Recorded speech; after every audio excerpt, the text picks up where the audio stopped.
The real risk at 55 is not being too old to learn. It is being too certain that what already worked will keep working. Experience gives you pattern recognition, but pattern recognition becomes a liability when the pattern has changed. Learning a new domain forces humility in the best sense. It reminds you that intelligence is not just recall, but adaptation. Most people think late career learning is about adding skills. It is really about preserving range. Range matters because senior roles are no longer narrow. The higher you go, the more valuable cross-domain judgment becomes. AI changes the equation because it makes first-pass learning faster. You do not need months to get oriented when a model can compress the basics in minutes. That does not make human learning obsolete. It makes curiosity more powerful because AI can accelerate exposure but not judgment. The leaders who fall behind are not the ones who know less. They are the ones who stop being teachable.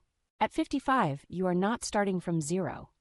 You are bringing a lifetime of context into a new field, which is a serious advantage. Beginners in a domain see the surface. Experienced learners see the trade-offs, the incentives, and the hidden constraints much faster. That is why older learners often ask better questions. They are less impressed by jargon and more interested in how the system actually works. New domains also protect you from career narrowing. The more one identity dominates, the more fragile it becomes. People do not just lose relevance when the market changes. They lose it when they keep presenting themselves as the same answer to a different question. AI rewards people who can translate across contexts. The valuable person is increasingly the one who can connect domains, not just operate inside one. That translation skill is hard to automate. Models can generate information, but they still struggle with lived context and institutional reality. Learning something new also resets status. It puts you back in contact with effort, which is where real growth still happens. Many leaders avoid that discomfort because they confuse competence with dignity. But dignity is stronger when it can survive being a novice again. The best late career learners are not trying to become experts overnight.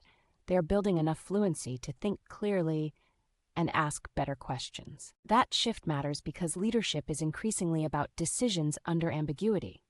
New domains train you to tolerate not knowing without freezing. AI can help you explore faster, but it can also seduce you with false confidence. If you do not understand the field, you may not know what the model missed. That is why domain learning is now a leadership discipline. It is how you stay able to challenge outputs instead of merely consuming them. There is also a psychological dividend. Learning late in career keeps your sense of possibility intact. People age badly when they stop expecting surprise from themselves. New learning preserves that surprise. This is not about chasing novelty for its own sake. It is about remaining useful in a world where the useful person is always closer to the edge of change. The next domain does not need to become your whole career. It only needs to widen your lens enough to change how you see your current one. That is where the payoff becomes obvious. New learning does not just add knowledge, it improves judgment in the work you already do. In practice, the best move is simple. Pick one adjacent domain, use AI to accelerate the first 20%, and force yourself to explain it back in plain language.